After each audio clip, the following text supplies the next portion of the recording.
최근 배제고 야구부 학생들이 시합 중 광주제일고 학생들을 상대로 지난 스타벅스 5.18 탱크데이 논란이 되었던 사건을 이용해 조롱하는 응원을 해서 논란이 되고 있는데요. 노무현 재단 이사 황희두는 단순한 문제가 아니라고 이야기합니다. 한번 들어보시죠. 상황이 굉장히 심각합니다. 저 진짜 너무너무 충격을 받았습니다. 네. 청룡기 전국 고교 야구 선수권 대회에서 배제고등학교하고 광주 제일고등학교의 경기가 있었는데 네. 그 경기 중에 배제고등학교 선수들이 단체로 광주 제일고등학교 선수들을 자극하기 위해서 5.18을 조롱을 했습니다. 와, 이거는 정말 너무너무 저는 충격을 받았어요. 자, 그 장면 저희가 짧게 준비를 했는데요. 함께 보겠습니다.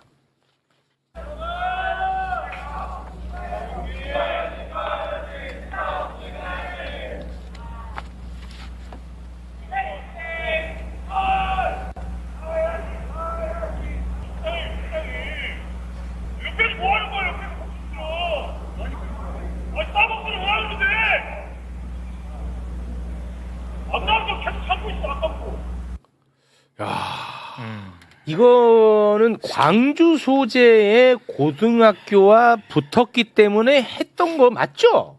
맞습니다. 맞잖아, 이거는 누가 봐도. 지금 저 장면이 좀 심각한 게 뭐냐면 광주19가 저런 언사를 했던 팀이 배제고뿐만이 아니었던 것으로 보입니다. 다른 고등학교에서도 뭐 내란의 뭐 중심이라든가 그런 얘기를 많이 들었다고 하는데 광주7뿐만 아니라 다른 광주 지역 고등학교도 이제 경기를 하다가 경기를 끝났을 때 저런 얘기를 들었다고 하는데요. 이거 그 고교 야구에서는 더그아웃에서 야유를 보내기도 해요. 네. 야유를 보내기도 합니다. 네. 그런데 예전과 좀 달라진 게 있다면 그 야유의 강도가 높아지는 거죠. 그리고 이렇게 해서는 안 돼. 5.18이나 광주를 비하거나 이런 것들이 상당히 많아지고 있거든요. 근데 전체적인 추세 또 지금 보면 진짜 같은 악보를 바라보는 성과 대원들처럼 율동을 맞춰서 함께 가야지 스타벅스 가야지. 하더라고요. 이게 정말 문제거든요. 이런 문화가 생긴 지 얼마 안 됐어요. 네. 오늘 여기 출연하기 전에 야구계 관계자들 물어봐도 이렇게 된 게 한 2, 3년?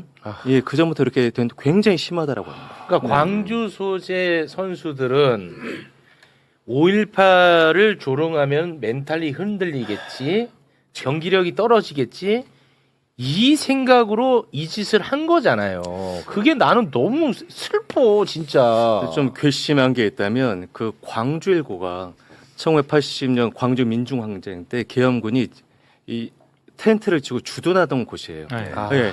그리고 청룡기 대회 그래서 광주 소재 학교 광주19가 출전을 못했어요. 네. 청룡이 얼마나 유서 깊은 대회입니다. 그리고 제가 인터뷰에서 예전에 선동열 전 감독 같은 경우는 집에 계엄군이 쳐들어와서 죽을 뻔했었거든요. 그렇죠. 예. 그런 광주19를 상대로 저런 행위를 했다는 건 좀 학생들이 어려서 좀 정상 참작은 되지만 저를 비롯한 야구계 밥 먹고 사는 사람들이 사과해야 됩니다. 저는 사과하고 싶은 마음입니다. 네. 그런데 지금 이제 서울시 교육청이 진상조사에 나섰는데요. 스타벅스 논란을 모르고 했던 우발적 일이라고 진술을 하고 있는 것으로 지금 보도가 되고 있는데 배제고 관계자의 그 발언을 좀 소개해 주시겠습니까? 네. 한 명이 스타벅스 가야지라고 개사한 응원 구호를 외치자 부원들이 우발적으로 따라했다. 선창한 한 명도 특별한 의도는 없었다. 스타벅스 논란을 모르고 한 것이다. 지금 계속 뭔가 꼬리 자르기 또는 이제 축소하려고 하는 그런 모습으로 보이고 있습니다. 또 워낙 이제 논란이 거세지자 배제 고등학교는 사과문을 올렸거든요. 네. 그런데 이 사과문마저도 AI로 제작을 했나 봐. 저 재미나이 워터마크가 찍혀 있어. 아이고, 정말. 자, 그러자 이 AI로 작성한 게 알려지면서 또 논란이 일자 이제서야 다시금 사과문을 올렸습니다.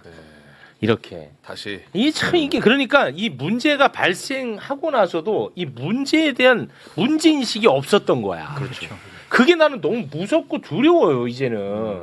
이 상황이 매우 심각합니다. 근데 이게 배제고만의 문제가 아니라고 하시니까 이거는 정말 보통 문제가 아니다. 그래서 이거는 가볍게 다루고 넘어갈 문제가 아니야. 이 전반적인 것을 다 훑어야 되거든요. 네. 그래서 우리 이사님이 필요한 겁니다. 지금부터 좀 훑어주시면 좋을 것 같은데요. 예, 2번 사진부터 말씀을 드리겠습니다. 이게 핵심은 그 학생들의 문제는 물론이고 사실 그리고 앞에 보셨듯이 몰랐다고 얘기하는데 네. 지금 초중고등학교 강연을 제가 몇 년째 다니고 있거든요. 전국 다 다녔습니다. 모르고 하는 게 아니에요. 절대 맨날 근데 공식처럼 몰랐다, 재미였다. 거의 그냥 필살기입니다. 그러면 이제 어른들 입장에서 봤을 때는 사실 뭐 아이한테 괜히 뭐라 더 하는 것 같고 꼰대처럼 되는 것 같으니까 맞아. 이게 막 말도 못 하게 되는데 그렇게 가니까 여태까지 이 확산이 돼서 예. 온라인 일각에서만 있던 일이다라고 하던 게 몇 년 전부터 그 얘기가 나왔잖아요. 그러다 지금 오프라인까지 튀어나온 겁니다. 그래서 그건 좀 뒤에 더 말씀을 드리고 핵심은 감독 코치들은 뭐 하고 있었냐 이거죠. 그렇죠. 그게 제일 문제야. 이거 굉장히 심각한 겁니다. 그게 제일 문제야. 네. 그러니까 선수들 탓으로만 돌리면 안 되는 게 네. 박동희 기자님 훨씬 잘 아시겠지만 왜 고교하고 옛날하고 달리 주말 리그 편성해서 경기하는 이유가 운동만 하니까 너무 공부가 안 되고 나중에 학생들 사회 진출에도 문제가 있다 해가지고 제도를 바꾼 거 아니에요. 그러니까 선수들 경기력이 떨어진다 이런 비판도 받지만 사실은 이런 사태를 교육적 차원에서 예방하고 학생들한테 전인 교육을 하라는 취지로 제도를 바꿨는데 현장에서는 전혀 헛짓을 하고 있었던 거지 지금. 지금 너무 좋은 말씀해 주신 게요. 우리가 지금 야구나 축구나 국제에 대해서 못 하잖아요. 그러면 일선에 있는 현장 지도자들은 예전에 비해서 훈련 시간이 줄어들어서 결과 좋지 않다고 그 얘기 많이 하는데 하잖아요. 그 얘기는 정말 헛소리예요. 왜냐하면 제가 일본 고교야구나 대학령을 취재하면 일본 고교야구 오타니 선수가 몇 시간 훈련하셨을 것 같아요? 하루에? 네, 거기는 오후 수업까지 해요. 오후 수업 끝나면 딱 3시간 훈련합니다. 그래요? 3시간 중에서 2시간이 단체 훈련이고 1시간이 개인 훈련이에요. 딱 3시간만 해요. 오타니가? 네. 근데 우리나라 지금 중고교 보시면 하루 종일 운동하죠. 네. 운동기계예요. 네, 네. 근데 이 훈련을 오래 한다라고 해서 경기력이 향상되지 않거든요. 이것도 마찬가지입니다. 우리가 보통 리틀 야구에서 가장 먼저 배우는 게 모자를 벗어 상대에게 인사하는 법이에요. 네. 그런데 지금 모자를 벗어 상대에게 인사하는 법을 제가 최근에 본 적이 없어요. 네. 어떻게 공을 맞다. 빠르게 던질 수 있냐, 어떻게 빠르게 스윙할 수 있는지. 이 기술에 대해서만 얘기하거든요. 그런데 제가 중고등학교 때는 그러지 않았어요. 예, 상대방의 예의가 먼저였었거든요. 지금 대한민국은 스포츠만 있고 스포츠맨십이 없는 나라입니다. 근데 지금은 이 예의에 대한 이야기를 하기에는 너무 사치야. 그렇죠. 지금 이거 예의의 문제를 할 시간이 없어. 지금 너무 심각하잖아. 아까 뭐 요거는 그래도 애들 문제니까 이런 정서가 좀 존재해서 이 문제가 해결 안 된다고 했으니까 요거만 잠깐 좀 짚고 가도록 할게요. 네네. 실제로 저런 논리로 이번 사태를 빨리 무마시키려고 하는 움직임이 있어요. 제가 무슨 어떤 특정 연예인을 비판하려는 게 아닙니다. JK 김동욱이 SNS에 글을 올렸거든요. 그걸 좀 소개해 주시겠습니까? 네. 그 아마 기사를 보고 거기에 이제 자기 의견을 밝혔어요. 저 선수들. 그러니까 교육청이 조사한다는 저 기사입니다. 제대로 긁혔구나. 애들 야구하면서 나온 해프닝을 이렇게 키운다고? 좌표 찍는 극자들의 만행. 이제 그만 사라져야 할 쓰레기 정서. 이렇게 하면은 자기는 또 되게 어른인 것 같고 쿨해 보이고 뭐 그런 줄 알고 하겠지. 그렇죠. 근데 이 때문에 지금 언론에서 해외 사례를 막 찾고 있는데 네. 해외는 진짜 엄격합니다. 이런 비슷한 상황이 있을 때 미국에서는 이 비슷한 일이 있잖아요. 우승한 팀도 바로 우승 박탈. 맞아요. 세로머니를 했는데 우승하고 세로머니를 했는데 멕시코를 상징하는 빵을 이렇게 세레모니로 던졌어. 바로 우승 박탈. 네. 그리고 학생들, 선수들 다 방출시키고 유럽은 더 심합니다. 예, 우리는 너무 이게 안 돼서 문제였던 거잖아요. 맞습니다. 그러니까 저도 과거에 e스포츠 선수 출신으로서 중간중간에 의무 교육을 받아요. 뭐 인성 교육이나 받아요. 근데 솔직히 말하면 다 잡니다. 물론 이제 열심히 듣는 막 페이커 같은 아주 그런 특출난 선수들이 있지만 다 자요. 그래서 저도 이게 교육 뭐 어떻게 하겠다만으로는 현실에 전혀 적용이 안 되는 네. 그 사례를 하나 말씀드리고 싶고 방금 보여주셨던 저 사람은 이제 군대도 안 간 캐나다인인데 뭐 자꾸 저렇게 보도가 되는지 모르겠어요. 한국 정치에 대해서 누구보다 열심히 목소리 내는데 뭐예요 저게 사실? 뭐예요 저게? 그러니까 이게 외국인이라 잘 몰라서. 그러니까 좀 되게 황당하다. 네. 그리고 사실 더 중요한 건 뭐냐면 이게 지금 배제 고등학교 자체에 대한 비판으로도 연결이 되는 게 6번 사진을 보여드리면 6번. 아마 다들 보시긴 하셨을 텐데 이승만 네. 이 배제의 자랑이 되고 애국선열에 딱 이승만 한 명 들어가 있고 건국 대통령 이 건국절 논란이 뻔히 있었는데도 불구하고 초대 건국 대통령이지. 대통령. 예, 그래서 이렇게 배제고등학교 출신인가 보군요, 이승만. 예, 배제학당에 배제학당. 배제학당. 배제고등학교가 고등학교 중에 제일 오래된 학교잖아요. 역사 전통을 자랑하는. 예. 네. 그리고 이제 이게 어떻게 또 연결되냐면 이승만 하면 리박스쿨이 떠오르죠. 7번으로 넘어가 보면 리박스쿨. 리박스쿨 교재가 이 배제고등학교에 이제 가장 서울에서는 가장 많았다. 리박스쿨 난리가 난 이후에도 그래? 41권이나 이제 비치가 돼 있었다고 하고요. 그래? 그리고 오른쪽 사진을 보시면 전자도서관에는 5.18 혐오하는 책 지만원 책이 그대로 나오는. 사실 이 지점에서 일단 저도 되게 화가 나는 건 뭐냐면 모르겠다. 리박스쿨 1년 전만 해도 몇몇 소통하던 정치인이나 당에 계신 분들이 있었거든요. 민주당에. 예. 근데 어느 순간 사라졌어요. 왜 그래?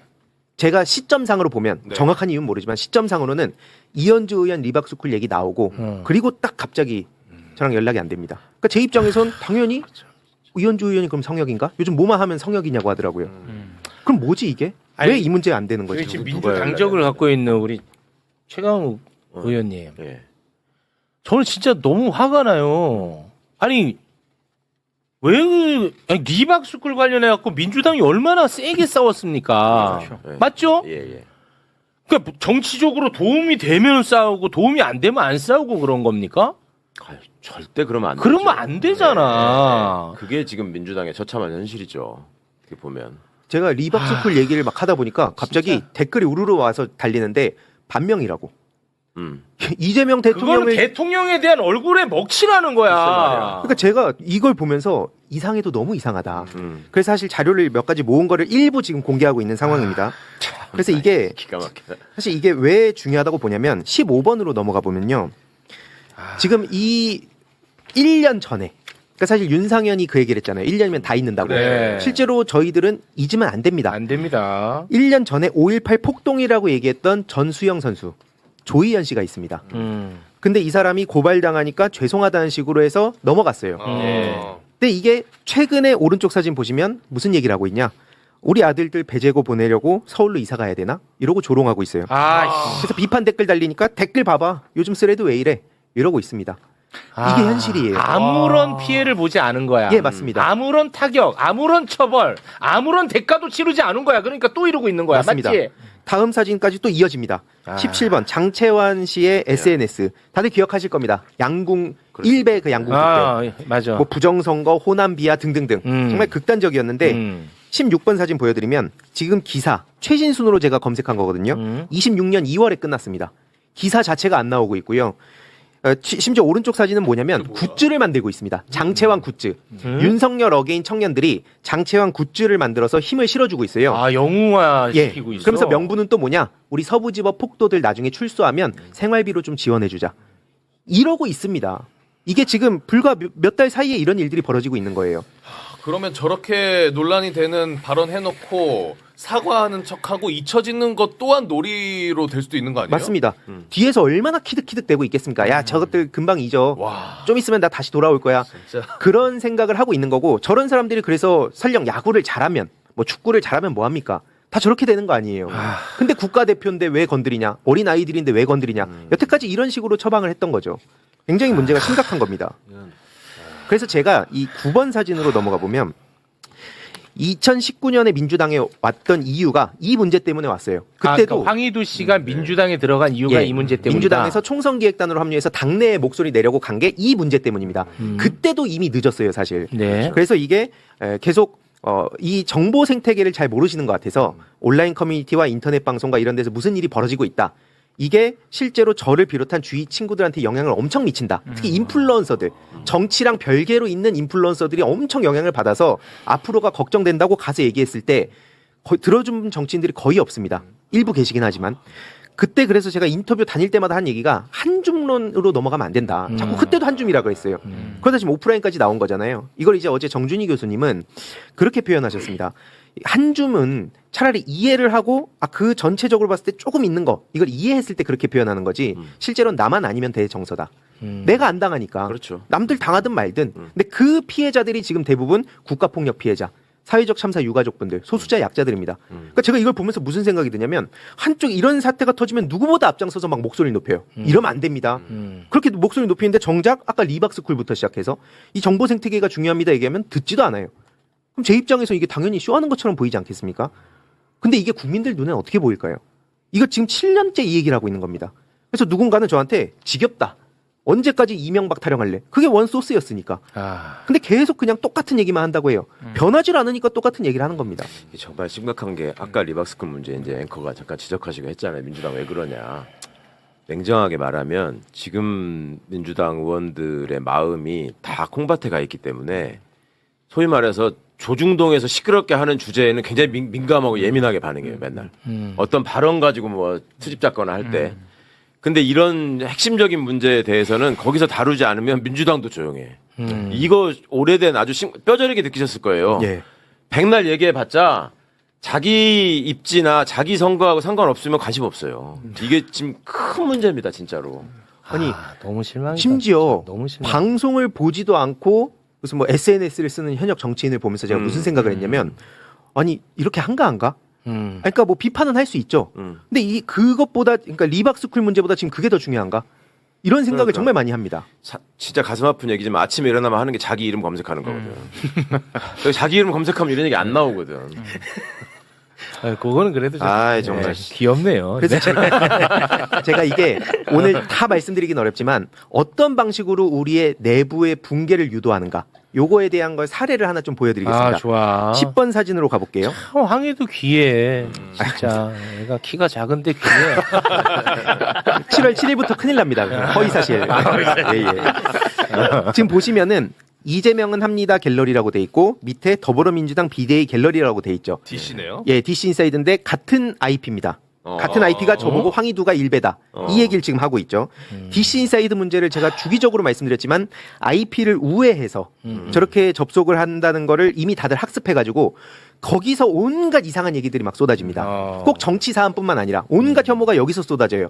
그래서 DC 인사이드의 로그인제를 해야 된다라고 계속 얘기를 했던 거고 특히 여기는 갤러리를 그냥 팔 수가 있습니다. 뭐 최욱 갤러리 하나 만들 수가 있어요. 근데 예를 들어서 볼게요. 제가 최욱 갤러리를 팝니다. 그리고 최욱 MC님을 제외한 나머지 사람들을 막 욕을 하기 시작해요. 그럼 팬들은 모이겠죠. 근데 알고 보니까 최욱을 붕괴시키기 위한 작전이었다면 고립되는 거예요. 그렇게 나를 응원해 주는 것 같지만 그렇게 팔다리 잘리는 겁니다.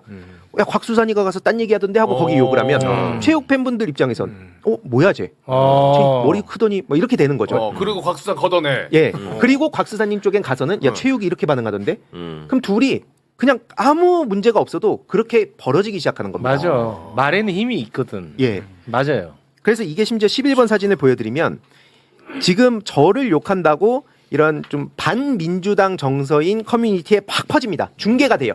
야 황희도 이렇게 욕먹어. 자기네 갤러리에서도 이렇게 예. 욕먹고 있다고. 예예. 야 지금 자기들 편한테도 욕먹어. 이런 게 몇 번 이렇게 핑퐁을 하면 우리 국민들 인식이 어떻게 되겠습니까? 황희도 그냥 욕먹는구나. 그렇지. 야 뭐 지지자들한테도 욕먹는구나.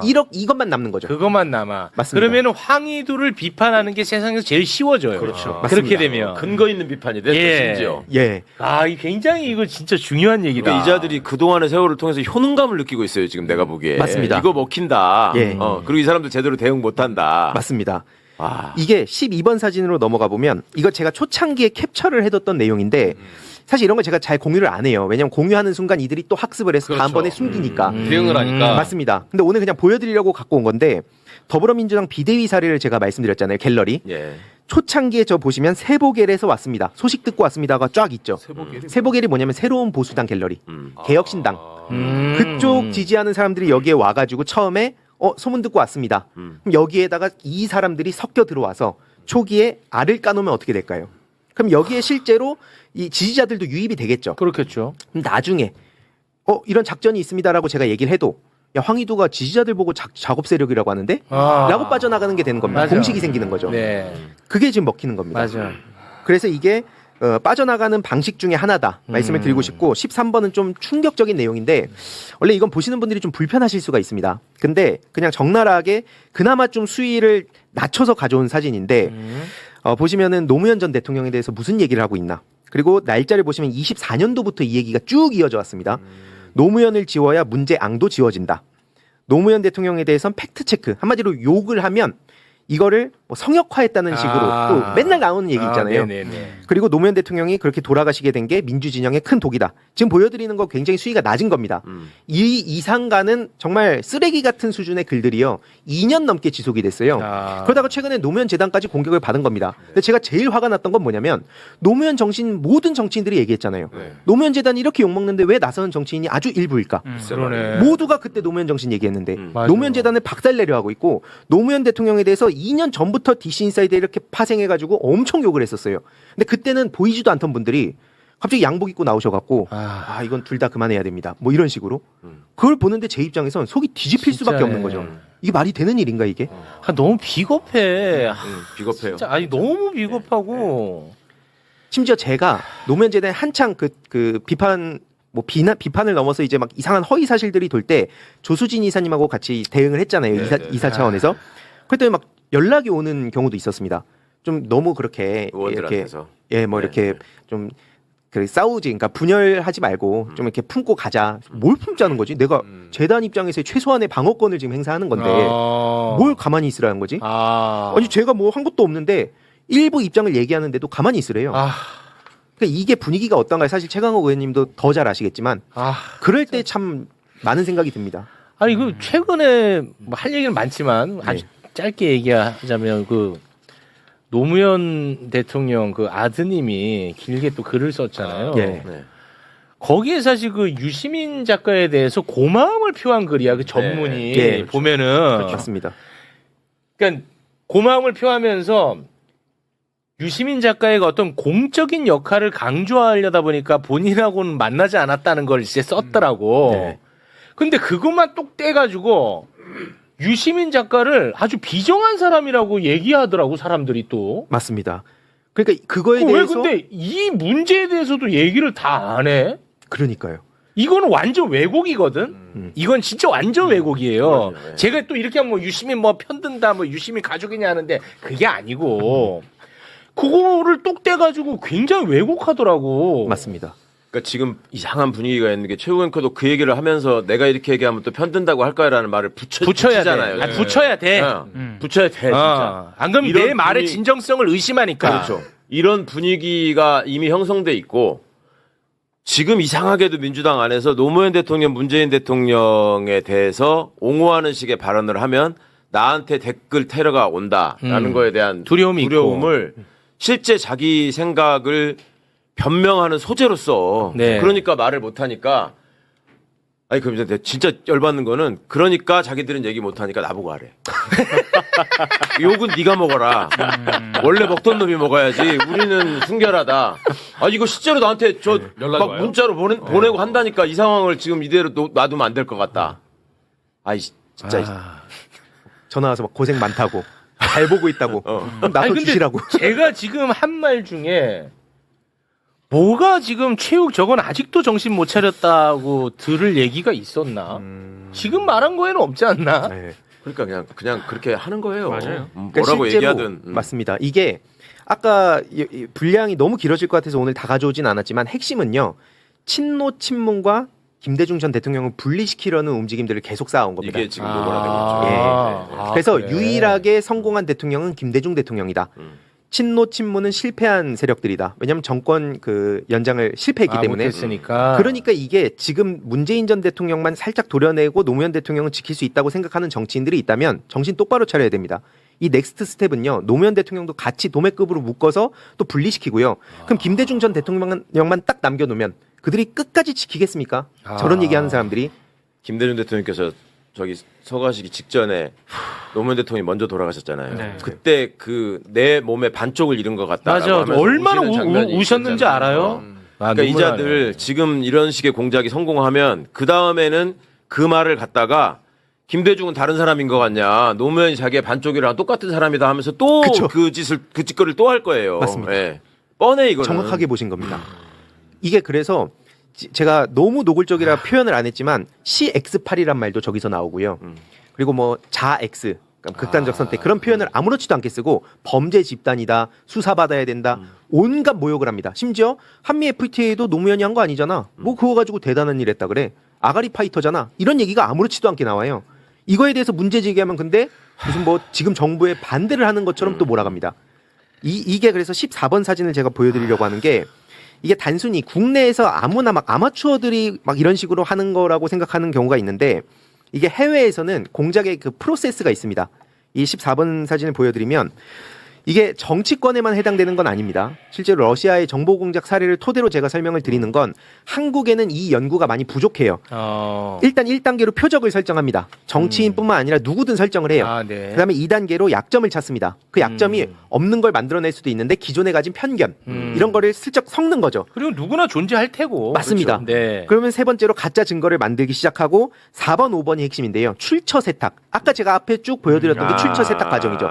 몇 번 쿠션 돌다 보면 그게 갑자기 진실이 돼버리는. 그래서 5단계. 요게 조직적으로 증폭시키는 게 요즘으로 치면 쇼츠 공장, 커뮤니티, 뭐 단톡방, 사방에서 이런 얘기를 하면 여기 이제 뭐 정치인이나 평론가들까지 똑같은 얘기를 하면 이게 좀 진짠가 보다. 이렇게 생각하게 되죠. 그럼 6번으로 어떻게 되냐면 감정을 자극하게 됩니다. 내가 믿었던 누구가 알고 보니까 그런 사람이 아니었구나. 배신감을 느껴요. 감정적으로 영향을 줍니다. 그러면 그때 7번 주류와 언론이나 정치인들도 물죠. 의혹 제기, 어떤 거 논란. 보통의 일반 국민들은 7번 단계에서 접하게 됩니다. 그러니까 이제 저 같은 사람들이 이런 게 있습니다 얘기해도 너 음모론자야? 너 너무 과몰입했어. 너 유시민 따까리라 그래. 이런 얘기를 하는 거예요. 맞아. 커뮤니티만 너무 봐서 그런 거 아니야? 막 이런 식으로. 맞습니다. 그래서 제가 유시민한테 뇌를 의탁했어. 맞습니다. 뭐 이런 거. 맞습니다. 그러니까 이게 앞 단계의 이 증거들을 갖고 있어도 이걸 바로 제가 까지 않는 이유가 이 상황에 맞춰서 이런 걸 공개하는 거다. 좀 말씀을 드리고 싶고 이게 계속 돌고 있다 보시면 됩니다. 이 프로세스가. 네. 이거 그러니까 저는 유시민 작가를 비판해도 된다고 생각해요. 그리고 당연하죠. 세상에. 비판할 지점도 있지. 그리고 사람마다 평가와 판단은 다 다르니까. 근데 범죄자처럼 다루지 말라는 거야 나는. 아니 유시민이 일단 공직자도 아니고 내란범도 아니고 범죄자도 아니잖아. 그런데 지금 비판의 수준이 그 정도잖아 지금. 맞잖아. 맞습니다. 그러니까 나는 그게 문제라는 거야. 그러니까 비판이랍시고 하는 게 유시민 조국이 나쁜 놈이다라고 하면서 내세우는 근거가 조국은 윤석열이가 만든 사건을 가지고 와서 비판을 하고 유시민은 전두환이가 만든 사건을 갖고 와서 비판을 해. 여기 다 나오지 않냐. 이 나쁜 놈들이야 진짜. 심지어 이해창 고문님하고 유시민 작가님을 또 갈라칩니다. 이해창 고문님이 돌아가시게 된 것도 유시민 작가님이 뭐 그 밀고해서 그렇다고 아까 말씀하신 전두환 녹화 사업 얘기하면서 이게 저희가 보면 황당하잖아요. 근데 그게 실제로 먹히는 겁니다. 이런 물량 공세를 퍼부으면 이게 상당히 심각한 상황이다. 그리고 이게 그러니까 중요한 거는 저 아까 말씀 주셨듯이 비판할 수 있다고 봐요. 근데 제가 제일 당황스러웠던 건 뭐냐면 저도 그렇고 유시민 작가님도 그렇고 현재 무슨 권한을 가진 정치인이 아니잖아요. 네. 근데 지금 그거에 대한 비판이 현역 정치인들이 뭐 리박스쿨 문제 외면하고 이런 거에 대한 비판보다 더 센 거예요. 맞아. 이게 무슨 상황이지? 나는 그거를 문제 삼는 거야. 예를 들어서 지금 이재명 대통령도 계속해서 혐오하지 말라는 것을 강조하잖아요. 그렇지 않습니까? 그런데 최근에 또 민주당 내 국회의원이야. 윤석열에 빗대서 문재인 전 대통령을 조롱했잖아. 맞잖아요. 문어게임. 문어게인이라고. 근데 그거에 대해서는 유시민 작가를 비판하는 수준으로 아무도 비판하지 않아. 그러니까 언론도 조용하잖아요. 언론도 조용하고 나는 이거를 문제 삼는 거지. 누가 유시민을 비판하지 말라고 했어. 유시민 비판하라고. 너만 오면 나는 스트레스를 받아.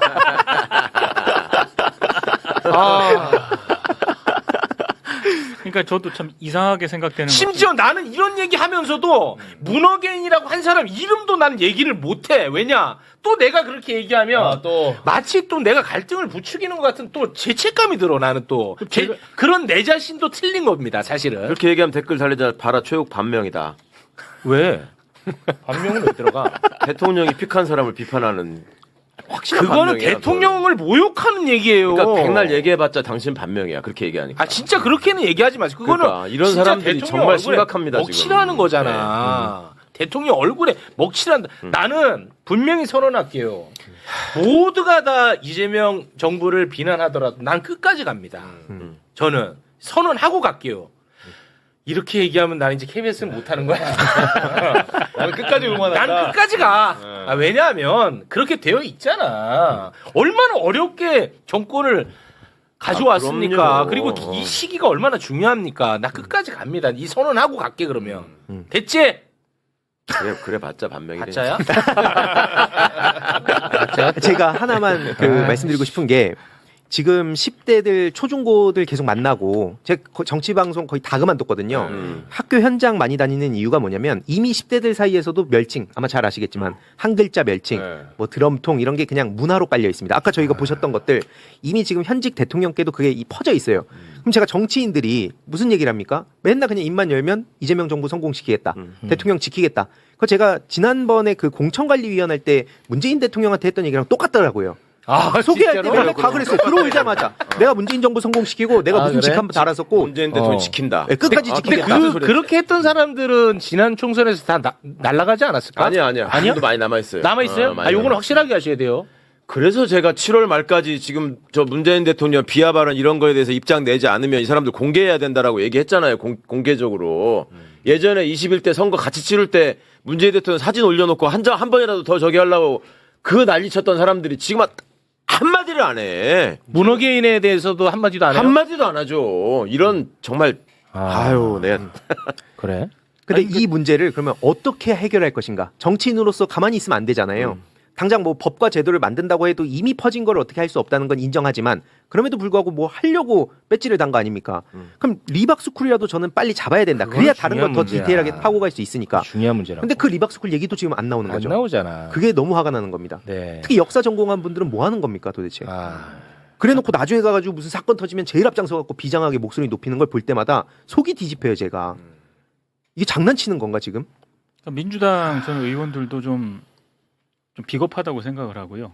왜냐하면 유시민 작가와 관련해 가지고는 굉장히 쉽게 되게 쉽게 제일 쉬워 지금. 많이 하시더라고요. 유심히 씹는 게 제일 쉬워. 네. 근데 이제 최욱 앵커는 아까 말씀을 못 하셨지만 이현주 최고위원이 문 어게인 이렇게 얘기를 했을 때 그거를 비판하는 저는 국회의원은 민주당 국회의원은 아직까지는 제가 공식적으로 알아. 그거는. 접한 적이 최민희 의원 없어요. 한 분. 최민희 SNS 하나 최민희 뭔 의원은 소리냐. 내가 볼 때는 이현주 의원을 그냥 인간적으로 싫어하는 겁니다.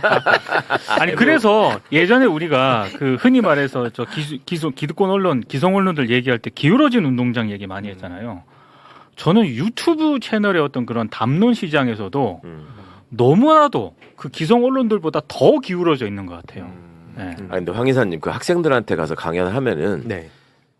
질문 황당한 거 하는 거 없어요? 그러니까 딱 손 들고 나서 그 저기 친노라서 그런 소리 하는 거죠? 좌파죠? 실제로 뭐 이렇게 이런 식으로. 그런 질문 시간에 하면은 다행이다 싶은 게 뭐냐면 앞에 이렇게 대기하고 있잖아요. 그럼 학생들이 우르르 뛰어 들어가지 않습니까? 네네. 가면서 야 노무현이래요. 왜냐면 화면에 노무현재단 이사로 이렇게 띄어져 있습니다. 제 학교에서 정치 교육은 거의 하지 않습니다. 근데 그냥 노무현재단 이사니까 야 노무현 하면서 들어가요. 남학생들이 우르르 들어가는데 무섭다. 심각한 건 뭐냐면 몇 년 전에는 이제 남학생들 일부를 중심으로 이런 게 퍼졌다면 지금 여학생들도 거기서 같이 반응해요. 그러다 지나가다가 뭐 노자 반응 나온다. 그러면 일각에서 이미 키득합니다.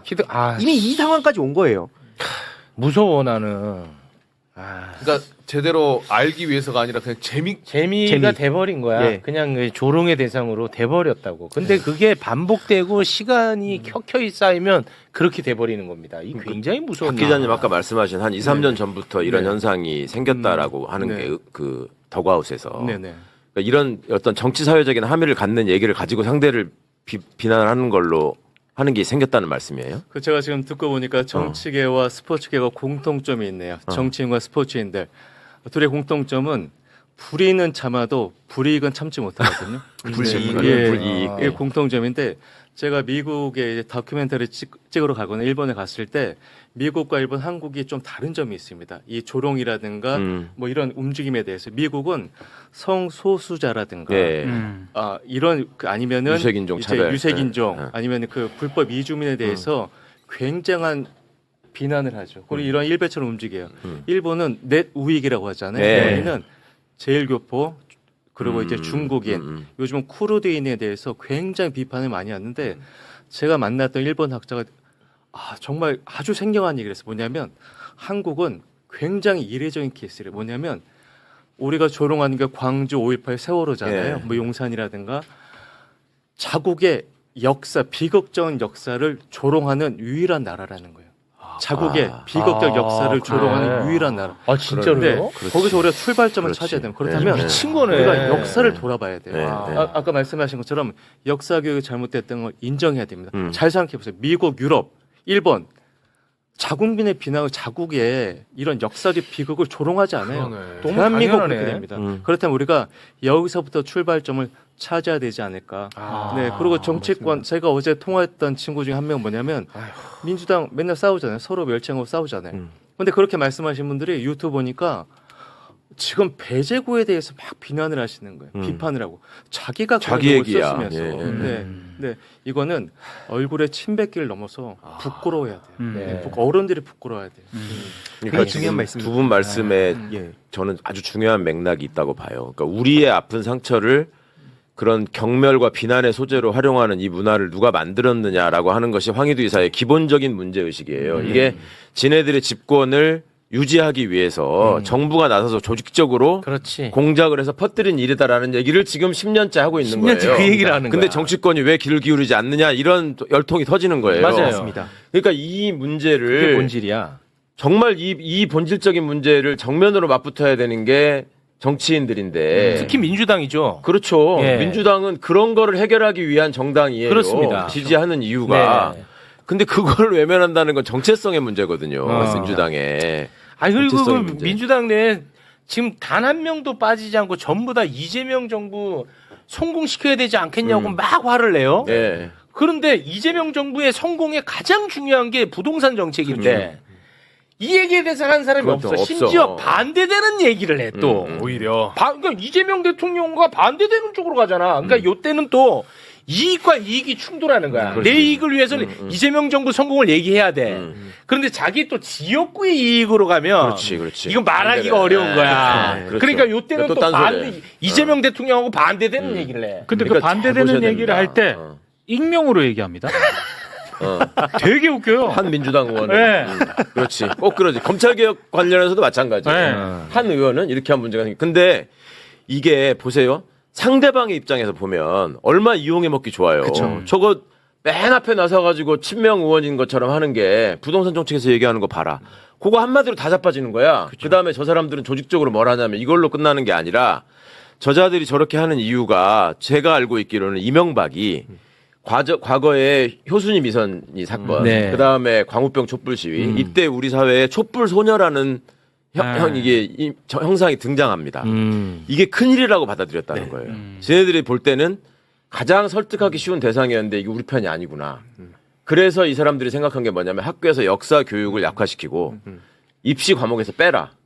그리고 국정교과서를 가야 된다. 이거 일관된 흐름으로 계속 해왔어요. 그러니까 지금 30대 중반 정도 되시는 분들이 학교 다닐 때는 민주정부에서 근현대사라는 과목을 별도로 독립을 시켜가지고 맞아요. 수산 씨 배웠어요? 전 배웠어요. 근현대사. 그 교과서가 따로 있었더라고. 수능도 근현대사 봤어요. 우리는 학교 다닐 때 근현대사만 나오면 시험에 안 나오는데요. 거기까지 진도도 안 나가. 항상 그랬었거든. 그러니까 그 반성해서 그 과목을 만든 건데 이명박이가 되고 나서 그것부터 없앤 거야. 예. 그리고 국사 시험 과목을 다 뺀 거야. 대학 입시에서. 심각하네. 이런 짓을 조직적으로 하고 있는데 정권이 바뀌면 그거에 대한 문제의식은 또 얘기를 안 해. 맞습니다.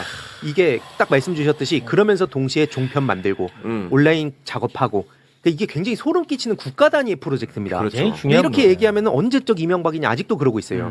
그러니까 이거는 저는 그 디지털 문명과 연결지어서 보면 되게 소름 끼치는 게 사실 지금 제가 말씀드린 것도 별거 아닌 겁니다. 왜 그러냐면 AI 시대의 프로파간다, EU의 디스인포랩이라고 그 웨비나를 들어봤는데 그 연구 결과가 뭐냐면 사회적 신호 자체를 조작할 수가 있다는 거예요. 그러니까 우리가 보통 이제 인터넷에 사람이라고 생각하고 서로 소통했잖아요. 싸우더라도 네. AI가 이제 돌아다니는 시대가 온 겁니다. 기술적으로 가능해요. 그리고 이미 지난번에 말씀드렸듯이 DC 인사이드에서는 AI 봇을 시범 사업으로 운영한다 그랬고요. 그 시대에 오면 이제 감당 안 됩니다, 진짜. 근데 거기까지 가지도 못하고 있어요.